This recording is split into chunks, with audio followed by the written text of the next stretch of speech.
Fellas, Francis Ngannou's just been announced that he's going to be fighting Anthony Joshua in Saudi Arabia on March 9th. And listen, there's a lot of people talking about who's going to win this fight. Some people think Ngannou, he did good enough against Fury that he's going to translate to Joshua. Some people think Joshua's going to win. I mean, Ngannou's kind of turned into a boxer now. He went from MMA fighter and he's kind of shutting down boxing. He's kind of showing a lot of the holes in boxing's game. But this opens the question, in my opinion, how would Francis Ngannou do in a boxing match, purely just a boxing match, not an MMA fight, against the top 10 ranked heavyweights? I'm going to be going over each individual heavyweight, at least the top 5, top 6 area, because the rest of them I'm not sure would even stand a chance against Francis Ngannou. But the first heavyweight, Jon Jones. Now, there's a lot of talk about Jones versus Ngannou. It's, one of the most competitive MMA fights, but I think Ngannou would finish him really quickly, because the main reason is Francis Ngannou's biggest strength is his punching power and his boxing.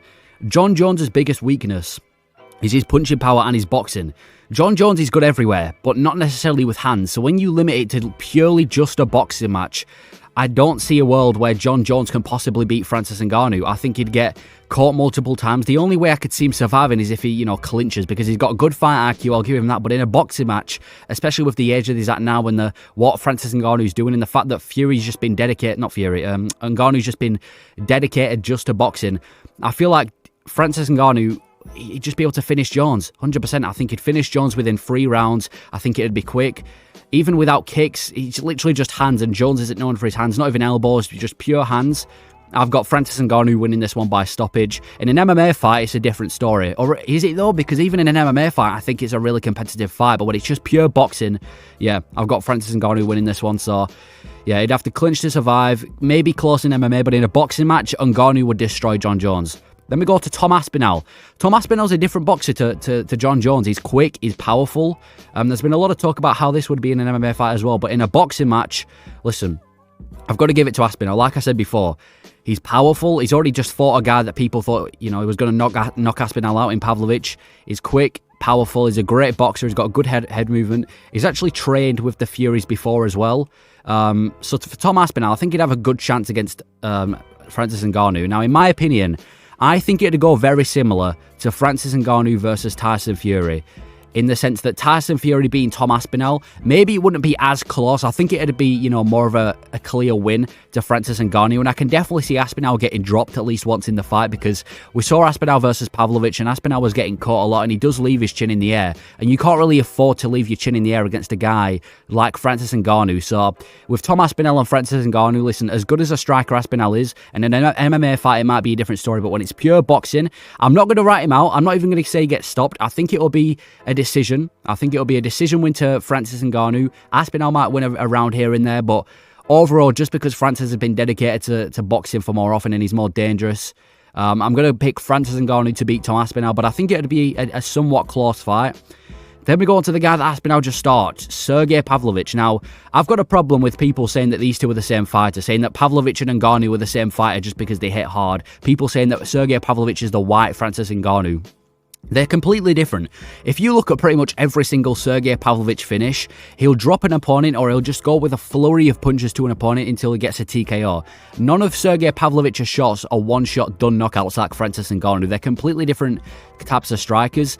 On top of that, Sergey Pavlovich is used to beating these short, kind of fat or stocky opponents, not really that tall, and the second he did face one in Tom Aspinall, he got slept. And Francis Ngannou, a big guy like Francis Ngannou with boxing gloves, who's been training just pure boxing, I think he would really, really hurt Sergey Pavlovich. And another reason I think this would happen is because if we look at Francis Ngannou's knockout power, it tends to be against opponents who are willing to engage. Sergey Pavlovich is not going to be, this guy is offensively great, I'll give him it. Sergey Pavlovich is offensively amazing, but that can also make his defense cost. And when your defense is costing against a guy like Francis Ngannou, I think he'd get chinned. So, summing it up, I think he would get chinned by Francis Ngannou within 3 rounds, just because he'd be in there walking towards him like a machine, and I don't think he'd be able to land that one knockout shot, especially in boxing, because if Sergey Pavlovich was to drop someone, he can't just finish him with a flurry of punches. They can easily get up. It's boxing.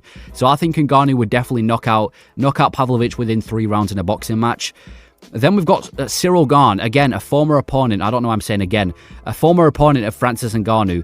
I'm not going to talk too much about the first fight in MMA because it was a heavy grappling-based fight, and on top of that, the parts where we did get striking, it was mainly just kickboxing. There weren't much, just pure boxing in that fight. I think maybe they were both a little bit hesitant, and Ngannou had the injury as well.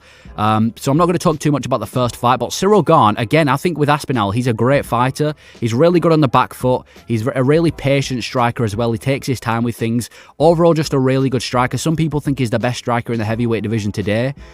And I think him versus Fury in a boxing match would be competitive. Again, I think he'd win some rounds. I think, like I said, he'd be taking his time a lot. But again, Fury's been dedicating boxing for the past pretty much 12 months of his life, if not longer. He's been dedicated to boxing, and I'm not saying Ciryl Gane couldn't do that if they had a boxing match, but with a full training camp, I think he'd be able to hang in there. He has been dropped before by Taito Ivaza, but that was after an absolute war of a fight, and it was shorter gloves and everything, so I'm not going to talk too much about that. But ultimately, if they were to rematch in boxing, I do see Francis Ngannou getting another decision win over Ciryl Gane. Maybe Ciryl Gane might be able to catch him once or twice, but Ngannou is a superior to boxer to Ciryl Gane in my opinion, especially when you take away the kick. So for that fight, I'm going Francis Ngannou to beat Ciryl Gane. Now, this one's going to be a bit weird. We've got Stipe Miocic. Now, off the bat, people are going to be saying, Stipe is going to get slipped in the first round. We've seen it before. And you're right. We've seen them fight before, like Ciryl Gane and Ngannou. In that fight, we did see a lot of boxing. And it was very offensive from Ngannou. And he managed to put Stipe asleep in one of the most brutal knockouts. But I actually think Stipe might be able to last the first few rounds, and that's not because, he's going to be an amazing boxer in the boxing ring. Not that he's got bad boxing, but I think Stipe will be offensively really smart. He knows that Ngannou hits hard, and he's been slept by Ngannou before. I think if these guys were to fight, Stipe would be way too defensive. He wouldn't really engage it. It'd mainly just be Francis Ngannou beating Stipe up like he's some sort of boxing bag, and until the ref stops the fight. That's genuinely how I see it going. He'd start beating Stipe up until the ref stops the fight, because Stipe will just be way too cautious defensively. Not enough offensively from him. So again, obviously, I'm going to pick Francis Ngannou to win this one. I don't think Stipe really stands a chance, but I think he could make it to the middle of the fight just because of how defensively cautious he'd make it. If this was prime Stipe, maybe I'd give him a little bit of a better chance, but with the current Stipe Miocic, it's not making it to the full, it's not making it the distance, put it that way. Next fighter, Volkov. Now, Volkov's on a streak, 3-fight winning streak, all by way of finish. Two of them being TKO, I believe, as well. I think the Romanov one was a TKO. Anyway, Alexander Volkov. Yeah, he's a great kickboxer, but like Ciryl Gane, I feel like he relies on the kicks too much. I mean, of course he can. It's MMA at the end of the day, but in a boxing match, he's got the range, he's really tall, and I think he'd be able to last quite a long time because, like I said, he's a good striker, is Alexander Volkov. Does he have to rely on his kicks a lot? Yes, but he's a good striker. But in a boxing match, I think Ngannou would chin him in the later rounds. I think for the first few, it might be a little bit competitive. Maybe just Ngannou just teeing off on him winning the rounds. I don't think it'd be as competitive as like a Ciryl Gane or an Aspinall fight. I do think Ngannou would dominate him on the feet, but I don't know. Maybe he'd dominate him, maybe it'll be competitive, I'm not sure. But later on in the rounds, that's when I feel like Francis Ngannou will really be able to find a finish, and essentially, I think Ngannou will be able to chin him in the later rounds. So, as good as Volkov is, if it was a kickboxing fight, again, different story. But it's not a kickboxing fight, it's a boxing fight, and for that reason, I'm picking Ngannou to win this one by a late stoppage. Now I'm going to talk about the other heavyweights, the ones that, aren't necessarily great strikers, the ones that are lower down in the rankings, starting off with Derrick Lewis. Now, he most likely gets finished due to his terrible gas tank. Derrick Lewis, again, known for having one of the worst gas tanks in the UFC, and in like an 8-round boxing match, I assume it's going to be. I don't know how long it's going to be, maybe 8 rounds against Francis Ngannou. I think he'd gas out pretty quickly. He does have power as well. He could always land that one big shot, which is what Derrick Lewis's whole career is kind of made of. But I don't see him knocking out Ngannou, especially in boxing gloves in a controlled boxing environment where it's just hands. If these two were to face each other, we've seen them before in MMA, but in a boxing fight, I definitely favour Francis Ngannou. Curtis Blades, he always shits himself in big fights. It's happened with the Aspinall one. I mean, he didn't really shit himself. It was an injury, but, that was kind of a bad curse that went on. It happened against Derrick Lewis before. It happened against Sergey Pavlov. For some reason, in big fights, Curtis Blades always fails. So I think the curse would continue. And on top of that, he's just a stocky wrestler who's going to get slept. He's kind of known for having a bad chin, is Curtis Blades. He's not got the best chin. And when you're against a guy that hits as hard as Francis Ngannou, it's a recipe for disaster. So I think Ngannou put him out there pretty quickly. Sergey Spivak, not a chance. Jailton Almeida, not a chance.